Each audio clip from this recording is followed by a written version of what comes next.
에레미야 애가 3장 22절로 23절입니다.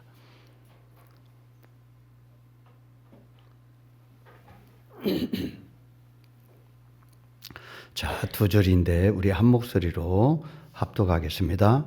여호와의 인자와 국률이 무궁하심으로 우리가 진멸되지 아니함이니이다. 이것들이 아침마다 새로우니 주의 성실이 그도소이다. 아멘. 우리 좌우 앞뒤분 인사하십시다. 보고 싶었습니다. 보고 싶었습니다. 보고 싶었습니다. 예. 자, 오늘은 제가 성지순례 갔다 온 곳 중에서 멧대오라라고 하는 그 수도원이죠. 중세 시대 수도원을 잠깐 소개하면서 은혜를 나누도록 하겠습니다. 멧대오라 수도원 이렇게 생겼습니다. 굉장해요. 그 원래 수도원이라고 하는 곳이 은둔 생활 비슷해서 무슨 사람들이 많이 왕래하는 곳보다는 왕래하기 힘든 곳, 오지 그런 곳에다가 수도원을 하는데 여기도 가장 높게 솟아오르는 이 바위 위에다가 집을 짓고 여기서 수도원 생활을 하게 되죠. 이렇게 되어 있습니다. 멀리서 보면은 저 꼭대기마다 집들이 있고 여기서 수도사들이 예배를 드리며 기도하는 수도원이죠. 다 찍은 것입니다.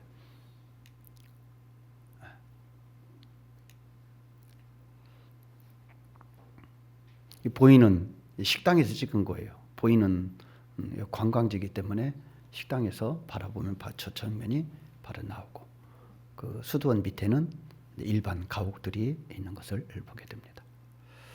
위에 올라가면 이제 이런 식으로 집이 되어 있죠.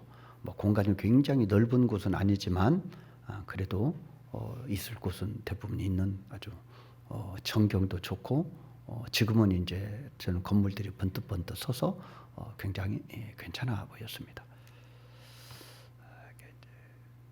예전에는 이런 그 길들이 없어서 그 절벽으로 이루어지는 그 새집처럼 지어 있는 그런 수도원들을 줄을 타고 오르락내리락 했다고 그래요. 그러나 이제 나중에 이제 그 길들이 이렇게 나게 된 것이죠. 자, 이게 수도원에 걸려 있는 기도문입니다. 이게 이 수도원의 피어와 같이 늘상 반복적으로 했던 기도문이라고 합니다. 저 얼굴 보이는 저분이 가이드 목사님이세요. 지금 30년 이상 그리스에서 사셨던 가이드 목사님이 저 기도문에 대하여 설명을 해주고 있는 것이죠. 그 멧대오라 수도원, 멧대오라 수도원은 그리스어로 공중에 떠 있다 그런 의미예요. 말 그대로 정말 빌딩처럼 솟아오른 그런 그 바위 위에다가 새집처럼 짓고 사는 동네 멧대오라 수도원. 여러분이 집에 들어가셔서 그 유튜브에 멧대오라를 치면은 제가 설명하는 것보다 훨씬 더 광범위하고 풍성한 내용들이 있으니까 시간 날 때 그렇게 검색해서 더 많은 풍성한 은혜를 누렸으면 좋겠습니다. 왜 저런 곳에 수도원을 지었을까? 누가 일부러 올려보낸 것도 아니고 스스로 그렇게 외진 곳에 올라가는 것은 세상을 버리고 오직 하나님만 섬기겠다. 오직 하나님께 기도하고 싶다. 경건하게 살고 싶다. 라고 하는 그런 믿음의 마음이 있는 것이죠. 그러다가 이슬람이 정복하게 되고 그리고 이슬람이 박해하게 되니까 또 산 위로 숨어 올라가게 된 거예요. 하나님만 섬기는 그 열정이 세상의 모든 편의, 이기, 문화, 좋은 것 다 내려놓고 오직 산 꼭대기에 올라가서 하나님만 예배하고 섬기는 그런 수도자로서의 삶을 살게 되는 것이죠. 그들 그곳에서 가장 많이 한 기도가 뭘까? 예배하고 기도하는 것이 주 업무인데 그들이 그곳에서 지속적으로 반복적으로 주문처럼 그렇게 했던 기도가 뭘까? 아까 여기 나와 있던 기도문이 바로 그거예요. 짧은 기도문인데 이것이 그들이 계속해서 반복적으로 했던 기도 내용인데 기도 내용은 하나님의 아들 예수여 나를 불쌍히 여기소서. 하나님의 아들 예수여 나를 불쌍히 여기소서. 그런데 저 목사님이 말씀하시기를 원래 기도문에는 죄인인 그 말이 들어있대요. 그러니까 하나님의 아들 예수여 죄인인 나를 불쌍히 여기소서 그러는 거예요. 하나님의 아들 예수여 죄인인 나를 불쌍히 여기소서. 요거가 반복되는 주문처럼 이오는 기도의 핵심이라는 거예요. 왜 수도사들이 이런 기도를 반복적으로 매일매일 기도했을까?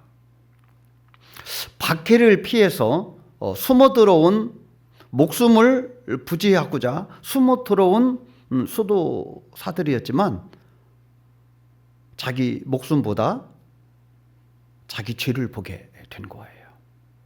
그래서 하나님 죄인인 나를 불쌍히 여기소서 그렇게 기도한 거예요. 누구보다도 이들은 신앙심이 깊었던 사람들이잖아요. 하나님만 섬기기로 결정했던 사람들이잖아요. 그런데 왜 자신의 죄가 더 크게 보였을까?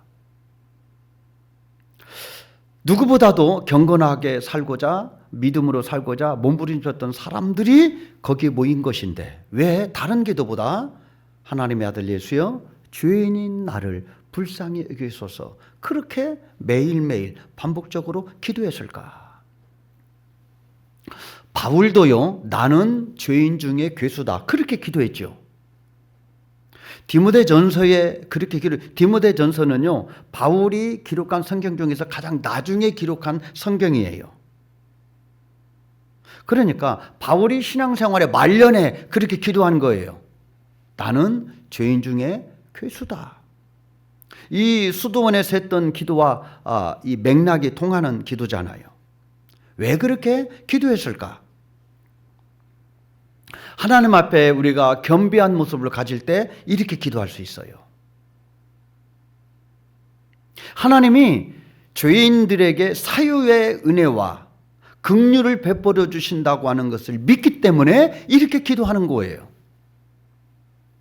뿐만 아니라 하나님은 빛이시기 때문에 하나님께 가까이 가면 갈수록 자기의 허물이 선명하게 드러나기 때문에 하나님 이 죄인을 용서해 주십시오.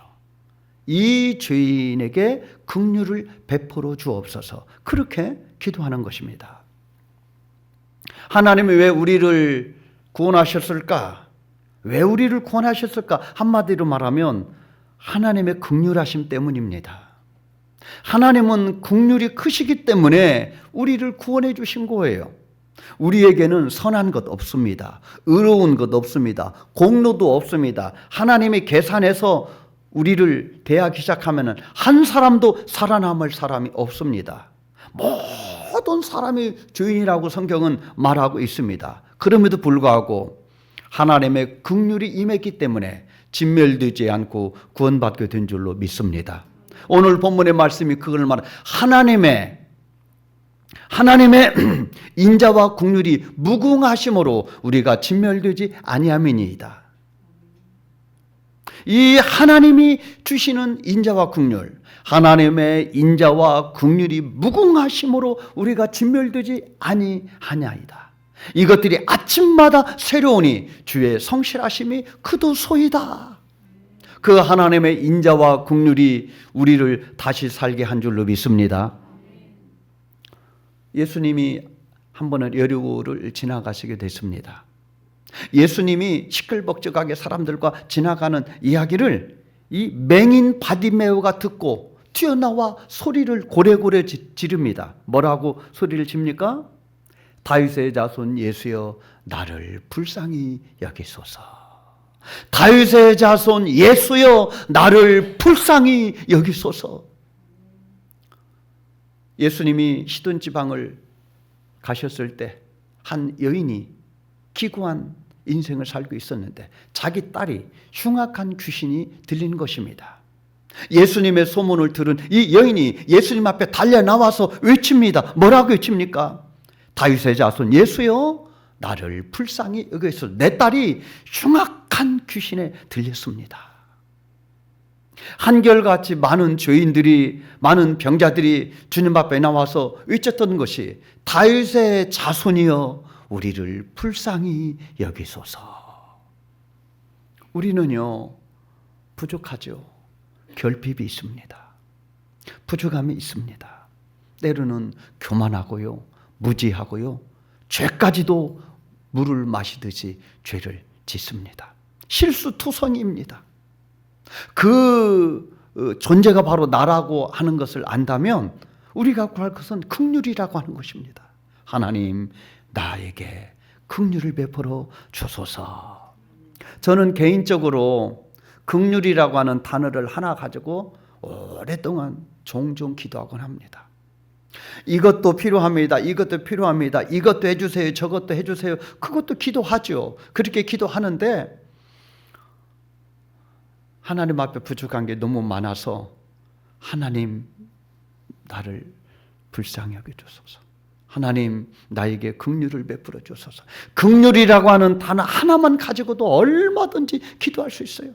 우리가 이것저것 기도하지만은 사실 하나님이 불쌍히 여기면 되는 줄로 믿습니다. 하나님이 우리에게 긍휼을 베풀어 주시면 되는 줄로 믿습니다.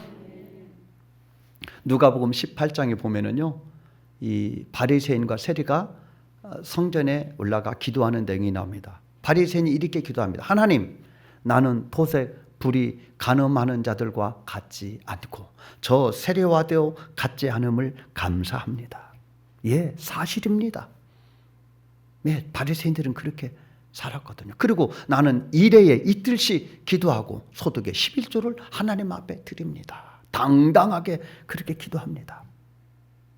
그런데 같이 올라갔던 세리는 눈을 떠서 하나님을 바라보지도 못하고 도리어 가슴을 치고 이렇게 하나님 앞에 기도합니다.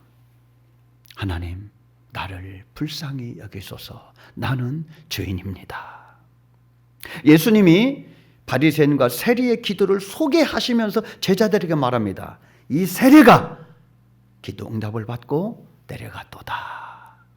세리가 한 기도는 자기가 한 것을 말한 게 아니라 하나님, 나는 죄인입니다. 나를 불쌍히 여겨 주옵소서. 그렇게 기도할 때 하나님의 긍휼이 임하게 된 줄로 믿습니다. 예수님은요, 십자가에 달려 돌아가실 때 예수님에게 온갖 입을 열어 험담하고 조롱하고 그리고 못을 박아 예수님을 십자가에 다는 그들을 위해서도 주님은 마지막에 뭐라고 기도합니까? 하나님, 저들을 불쌍히 여기소서. 긍휼을 베푸는 기도를 하게 됩니다. 예수님의 제자 중에 스데반이 그 예수님의 십자가와 부활을 증거하다가 돌에 맞아 죽게 됩니다. 돌에 맞아 죽어가는 그 순간에 스데반이 예수님의 기도를 따라서 동일하게 합니다. 하나님, 저들을 용서하여 주옵소서. 왜요? 예수님의 기도가 그의 마음속에, 예수님의 긍휼이 그에게 임했기 때문에 그도 긍휼을 구하는 기도를 할 수 있었더라, 이 말입니다. 아마 성경에 보면은 사울이 스데반이 돌 맞아 죽을 때 증인으로 옆에 서 있다가 스데반의 기도를 들었지 않았겠는가? 그렇게 얼마든지 생각해 볼 수 있습니다. 하나님은 우리가 받은 긍휼, 내가 받은 그 긍휼을 너도 베풀어라. 긍휼을 받았으면 긍휼히 여겨라. 그렇게 하나님이 말씀하십니다.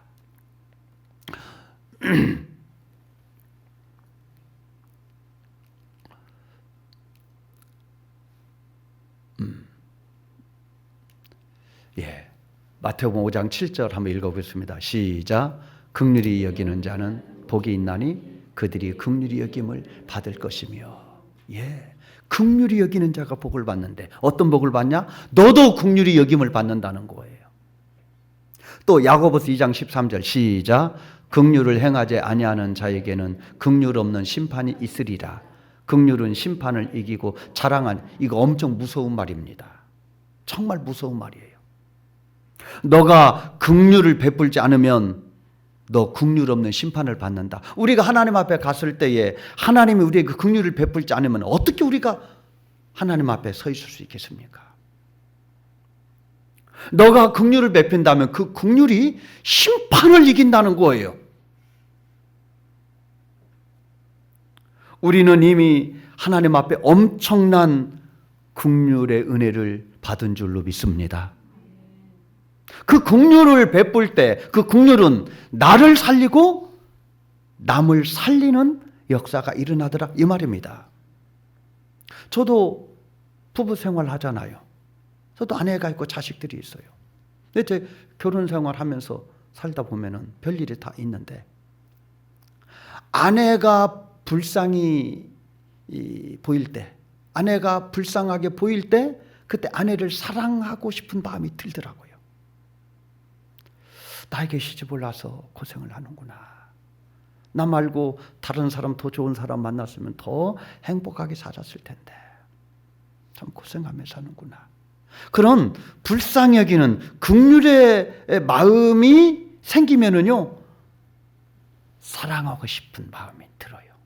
근데 반대로 어쩌다 내가 저런 인간 만나가지고 고생하며 사나 그러면요 있던 마음도 다 없어져요. 그 원망이 들어요. 어쩌다가 저런 인간 만나가지고 내 인생이 이렇게 됐나. 거기에 무슨 행복이 있고 기쁨이 있고 사랑이 솟아나겠어요. 시어머니, 시부모나 며느리 관계도 마찬가지예요. 서로 불쌍히 여기면은요 존경의 마음이 우러나고요 배려하고 사랑하고 싶은 마음이 나와요. 그런데 어떻게 시어머니는 저렇게밖에 안 되나? 어떻게 시아버지는 저렇게밖에 안 되나? 어떻게 며느리라고 저런 며느리가 들어와가지고 이렇게 시끄럽게 만드나? 그리고 자꾸 평가하고 판단하고 정죄하면은요 그 속에서 사랑이 나올 수가 없어요. 불쌍히 여길 때, 긍휼을 베풀 때요 거기에 사랑이 솟아나는, 긍휼히 여길 때 살리는 역사가 일어나게 될 줄로 믿습니다. 우리를 가이드했던 그 목사님이 자신의 말씀을 하시는데 자기가 원래 그리스에 갈 때는 6년 공부하고 오려고 하는 유학을 간 게 유학을. 근데 거기 눌러 산 거예요. 왜 눌러 살았나 그 얘기를 하시는 거예요. 그분은 아들 하나만 두었더라고요. 근데 그 아들이 어렸을 때 병이 난 거예요. 그 경기를 일으켜가지고 열이 나고 경기를 일으켜가지고 아이를 들쳤고 병원에 갔는데 병원에서 치료를 해주고 이제 처방을 한 거예요. 그래서 이제 그 처방전을 들고 이제 약국에 들어가서 그 약을 사려고 하는데 그 약사가 그렇게 다정다감하게 해주더라는 거예요. 빨리 낫기를 원합니다.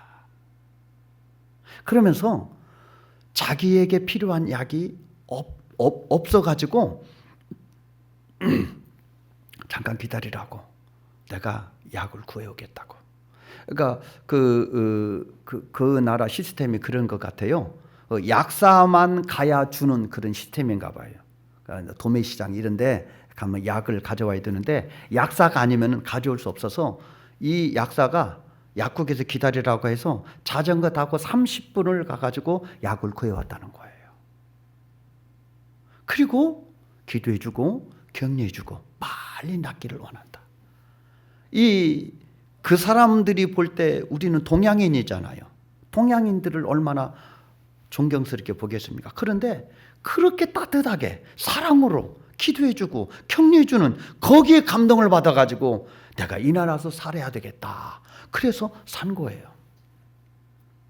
그러다가 세금을 낼 일이 있어가지고 세무서에 갔대요. 세금 때문에. 그런데 그 세무서 소장이 그러더라. 왜 당신이 동양인인데 여기서 사냐? 뭐 때문에 여기서 사냐? 그래서 얘기했다는 거예요. 자기 경험을. 그랬더니 이 세무서장이 감동을 받아가지고 야, 이거는 진짜 방송에 나가야 되는데 방송에 나가서 해야 될. 그래가지고 막 여러 사람들이 전화를 해가지고 이 방송에 나가서 방송을 하자. 이게 원래 그리스의 마음인데, 이게 원래 그리스도인의 성품인데 다 잃어버렸다는 거예요. 그래서 자기의 경험을 얘기했더니 사람이 감동을 받고, 그리고 자기가 감동받은 것은 한마디로 말하면 그 약사가 자기에게 긍휼을 베풀어 주는 거예요. 외로운 나그네와 같은 동양인이 거기서 어려울 때 위로해주고 격려해주는 그 긍휼을 힘입어서 그가 거기서의 평생을 살고 있노라고 그렇게 말씀하셨어요. 뉴욕에는요 케네디 공항이 근사하게 있지만은 이 케네디 공항 말고 라구아디아라고 하는 공항이 또 있습니다. 라구아디아 이 공항의 이름은 판사의 이름이에요. 판사. 라구아디아라고 하는 판사가 어느 겨울날 재판을 했습니다. 그런데 그 죄인은 늙은 초라한 노인이 재판을 받는데 20불을 훔쳐와서 걸리는 거예요. 그 20불은 오늘날 우리나라 돈으로 계산하면 약 3만 원 정도 되는 뭐 큰 돈은 아니죠. 근데 왜 훔치게 됐냐? 이 노인이 가난해. 일자리도 없어. 춥고 배고파. 그래서 그 양식을 얻으려고 20불을 훔친 거예요. 그러다 걸린 거예요. 그래서 지금 재판을 받고 있는 거예요. 이 판사가 왜 남의 돈을 훔쳤냐 얘기하니까 자기 사정을 얘기하는 거예요. 나 이렇다. 배가 고파서 음식을 구하려고 내가 돈을 훔쳤다. 그런 이야기를 다 듣고 난 다음에 이 판사가 선고하기 전에 마지막으로 할 얘기 있으면 하시오. 그랬더니 이 노인이 판사님 나를 불쌍히 여겨주세요. 그렇게 최후 진술을 합니다.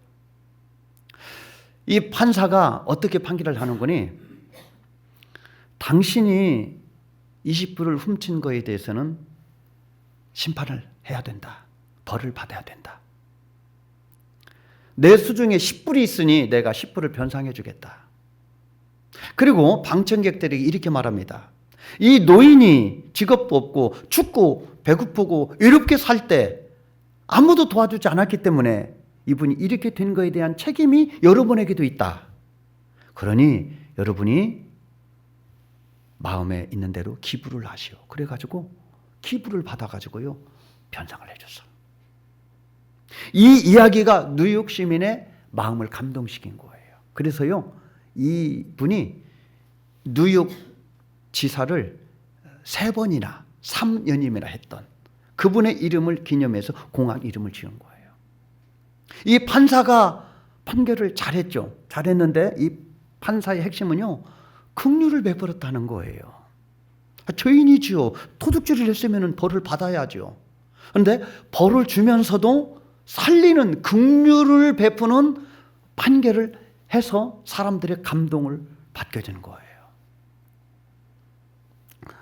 제가 한 1, 2주 됐나요? 방송을 이렇게 보는데 그 방송을 보고 정말 가슴이 먹먹한 내용이었습니다. 어떤 시내버스 운전사가 800원을 횡령했다는 제목으로 해고를 당하는 그런 게 뉴스에 나왔습니다. 이분은 시내버스 운전사인데 시외버스 운전을 시외버스 운전을 하는데 대부분 표를 끊는다든지 무슨 카드를 한다든지 그런데 이 돈으로 현금으로 내는 그런 손님들도 있잖아요. 근데 6,400원이 요금인데 6,000원만 내고 400원은 갔다가 커피를 빼먹은 거예요. 여기 2차례예요. 그러니까 800원을 횡령한 거예요. 회사에다가 입금을 안 시키고 그 돈으로 커피를 빼봤어요. 그게 재판한 거. 1심에서는 무죄가 나왔어요. 근데 2심에서 유죄를 받아가지고 해고가 됐어요. 제가 인터넷 검색을 해보니까 이분이 당시 그 투석 중이었더라고요. 그리고 5가족을 부양하는 가장이에요. 그리고 무릎을 꿇고 용서를 빌었대요. 차라리 나를 형사 재판에다 넘겨가지고 그렇게 하고 해고는 되지 말게 해줘라. 그런데도 800원 횡령했다. 그래서 해고를 했어요. 이 800원이 횡령한 건 맞지만 그게 5가족을 부양하는 가장을 해고시킬 만한 죄가 되는가? 법에도 눈물이 있다라고 하는 말이 있잖아요. 상식을 초월하는 판결을 내면은 큰 비판을 받아야 돼요. 이 판사가 자기는 그게 정당하다고 생각할지 모르지만 뭐가 없냐? 긍휼이 없는 거예요. 불쌍히 여기는 마음이 있어야지. 병든 사람이 가족을 부양하겠다고 10수년 동안을 한 회사에서 일을 한 이 사람을 800원의 죄를 물어가지고 해고를 시켜요? 이분이 대법관이 우리나라 대법관. 이 방송을 듣는데 너무 안타깝더라고요. 긍휼이 없는 거예요, 이분은. 그 사람의 처지를 헤아리지 못한 것이죠. 금요일이죠. 엊그제 금요일 수원에 우리 시찰 목사님, 성민교회 목사님이 남의 밭을 조금 지어 먹으라고 그래가지고 주말 농장처럼 이렇게 뭐 좀 심었다고 와서 고구마 순도 좀 뜯어가고 호박잎도 좀 뜯어가고 밥도 한 끼 먹자 그래가지고 오래요. 그래서 갔어요. 가서 이제 그 밥도 먹고 이야기를 하는데 그분의 그 목회 이야기를 들으면은요 기적의 연속이에요. 저렇게 가난하게 살 수 있었을까? 한 푼도 없이 산 거예요. 한 푼도 없이 그렇게 살 수가 있는가? 그리고 목회를 한 거예요. 뭐 그 80년대 중반에 교회를 개척했으니까 그 시대는 그런 교회들도 많이 있었어요. 지하에 교회를 개척을 했는데 얼마나 물이 많이 나오는지 한쪽에다 구덩이를 퍼고 물이 나오면은 계속 이 모타로 뽑아내는 그런 곳. 거기에다가 한쪽에다가 이렇게 철사줄로 이렇게 맺고 거기다 비도로 저기 커튼 달고 거기서 신혼방을 산 거예요. 밑에다가 스티로폼을 깔고 거기서 살고 그런 게 시작을 했다고 그래요. 사모님이 너무 힘이 들어가지고 나 여기서 못 살게 돼가지고 친정집에 갔대요. 친정집으로 갔더니 그 친정어머니죠. 목사님이 있는데 어디 여기로 오느냐고 하룻밤만 자고 가라고. 근데 그랬어요. 아이고 친정어머니가 한석봉 어머니하고 똑같네. 제가 그랬는데 그렇게 고생스러웠어요. 그러다가 도저히 여기서 못하겠다 그래가지고 이 동네 반장을 찾아가서 혹시 여기 무슨 땅이 없냐 빌려서 이렇게 도지 주고 쓸 수 있는 땅이 없냐 그랬더니 마침 땅이 있다고. 그 땅은 공원 부지로 묶였는데 아무것도 못하는데 그 땅 주인이 1년에 20만 원만 받고 알아서 하라고. 그 공원 부지로 묶였으니까 그럼 아무 집도 못 짓고 아무것도 못하는 거예요. 땅 있는 데다가 농사만 짓고 살아야 되는데 그래서 그분이 거기다 천막을 짓고 무허가 천막이죠. 아주 교회를 한 거예요. 그냥 뭐 갈 데도 없고 뭐 돈도 없고 그러니까 거기다가 그런데 천막을 짓고 이사를 하는 날 누가 민원을 냈는지 막 득달같이 막 이 철거하는 데로 와가지고 막 철거를 막 하는 거예요. 피아노도 밖에 있지 책도 있지 막 그런데 갑자기 막 비가 막 억수같이 쏟아지더래. 갑자기 비가 억수같이 쏟아지니까 그분들이 하다 말고 그냥 가더라는 거예요. 지금은 행정적으로는 버티기 어렵지만 그때 개구장을 몇 번인가 뭐 철거 막 그런 거 있잖아요. 딱지 막 와가지고 이거 없애라. 열 몇 번이나 왔는데 이제 버티고 그래서 그분의 처남이 그런다는 거예요. 매형은 아무것도 없이 그렇게 시작을 했다고, 맨 땅에 헤딩을 했다고 늘 그런다고 그래요. 그런 와중에 한 번은 그 동사무소 직원이 와가지고 그러더라는 거예요. 내가 있는 한은 이 관내에서 무허가 건축물을 내가 절대로 용인하지 못한다. 내가 반드시 철거하고 없애버리겠다. 교회가 그래도 바닥에 그 장판을 깔아놨는데 구두 신고 막 다니면서 막 소리를 그렇게 치더라는 거예요. 아무 말 못하죠. 자기가 불법으로 지금 이 천막 치고 예배 드리는데. 근데 막 그 사람이 그렇게 구두 신고 들어와가지고 막 내가 있는 한은 이 관내에서 절대로 무화과 용납 못한다. 내가 반드시 철거하겠다. 막 그렇게 소리치고 갔다는 거예요. 근데 1년 후에 그 사람이 왔더래. 와가지고 목사님 나 좀 용서해 주시라고. 내가 잘못했다고. 왜 그러냐고 그랬더니 자기가 갑자기 해고를 당했다는 거예요. 그리고 하는 일마다 너무 안 되더라는 거예요. 내가 생각해보니 내가 잘못한 게 없는데 잘못한 거는 교회에 들어가서 내가 있는 한은 이 건물 다 없애버리겠다 철거. 근데 그거밖에 한 게 없는데 갑자기 해고당하지 하는 일도 안 되지. 내가 이거 문제가 있구나. 그래서 목사님한테 와서 용서해달라고. 내가 잘못했다. 그분이 교회 집사예요. 내가 잘못했으니까 용서해달라고.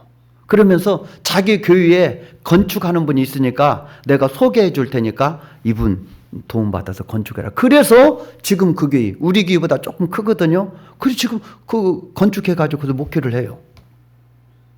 이분이 공무원이니까 당연히 와서 지도도 하고 경고도 하고 철거도 하고 해야죠. 공무원이 그냥 자기 편의대로 해야 될 건 안 하면은 그것도 안 되는 일이죠. 그런데 하는 방식이 문제가 있다는 거예요. 하는 방식이. 이분에게는 전혀 그 교회 형편과 처지를 헤아리지도 못하고 또 불쌍히 여기는 마음이 없었잖아요. 자기도 집사인데 얼마든지 부드럽게 얘기할 수도 있고 얼마든지 유도리를 할 수도 있음에도 불구하고 이분은 불쌍히 여기지 않았기 때문에 제가 그 얘기를 듣고 그분이 특별히 잘못한 건 없지만 잘못한 거 있다면 긍휼을 베풀지 않았구나. 권세가 있다고 그렇게 함부로 막했구나. 그런 생각이 들어요. 동물의 왕국 아시죠? 동물의 왕국. 모든 사람이 동물의 왕국하고 나는 자연인이다는 남녀노소를 분문하고 잘 보는데 동물의 왕국은요 긍휼이 없어요. 무자비해요. 새끼 딸린 애미라고 봐줍니까? 호랑이가 저거 잡아먹여야 되는데 새끼를 뱉네. 새끼를 또 달고 다니네. 내 봐주자. 그런 거 있습니까? 저거 어린 양이니까 내가 봐주자. 그런 거 있습니까? 동물의 왕국은 무자비합니다. 거기에는 자비라고 하는 거, 긍휼이라는 거, 그 단어 자체가 없어요. 그런데 하나님의 나라에는 자비와 긍휼이 있게 될 줄로 믿습니다. 하나님의 나라에는 자비와 긍휼이 강같이 흐르게 되는 줄로 믿습니다. 하나님의 인자와 긍휼이 무궁하심으로 우리가 진멸되지 아니하나이다. 이것들이 아침마다 새로우니 한 번만 잊고 끝나는 것이 아니라 날마다 아침마다 새로우니 주의 성실하심이 크도소이다. 그 하나님의 자비와 긍휼이 우리의 생명이 되고 그 은혜로 살게 되는 줄로 믿습니다. 인간적이다 그러죠. 저 사람 정말 인간적이야. 도대체 뭐 때문에 인간적이다 말하는 것은요 남을 불쌍히 일 줄 안다는 사람이라는 거예요. 긍휼을 베풀 줄 아는 사람이란 그런 사람들을 참 저 사람 인간적이야 그렇게 표현하는 거예요. 우리는 이미 하나님의 엄청난 긍휼과 자비를 덧입었습니다. 하나님 앞에 불충하고 죄악에 충만한 우리들을 예수님의 사랑으로 다 덮어주시고 긍휼의 옷을 입혀주셔서 하나님의 자녀가 된 줄로 믿습니다. 1만 달란트 빚진 자 비유 아시잖아요. 1만 달란트 자기 힘으로는 자자손손해도 도저히 갚을 수 없는 엄청난 빚을 탕감받은 이 사람이 자기에게 100데나리온을 빚진 그 사람을 용서하지 않고 긍휼을 베풀지 않고 감옥에 넣었다고 하는 것을 1만 달란트를 용서해 준 사람이 알고 그 사람에게 책임을 묻고 엄한 책망을 받게 되는 것이죠. 멧데오라 수도원에서 생활했던 사람들의 기도를 우리가 가슴에 새길 필요가 있습니다. 하나님, 나를 불쌍히 여겨 주옵소서. 내가 죄인임을 알 때 비로소 하나님의 긍휼을 구하는 것입니다. 하나님의 어떤 분인지를 알 때 하나님의 긍휼을 우리가 구하게 되는 것입니다. 긍휼을 알면, 긍휼을 배우고 긍휼을 힘입으면 우리도 긍휼을 베풀게 될 줄로 믿습니다. 긍휼은 심판을 이기느니라. 심판을 이기느니라. 이미 하나님 우리가 받을 심판을 긍휼로 용서해 주신 줄로 믿습니다. 그리고 나도 긍휼을 베풀 때 내가 받아야 될 심판을 이기는 하나님의 은혜를 덧입게 될 줄로 믿습니다. 믿음은 긍휼히 여기는 것입니다. 하나님이 나를 긍휼히 여겨 두셨듯이 나도 만나는 사람들에게 스데반처럼 긍휼의 기도를 하고 긍휼의 마음을 가지고 대할 수 있는 저와 여러분 되기를 주의 이름으로 축복합니다.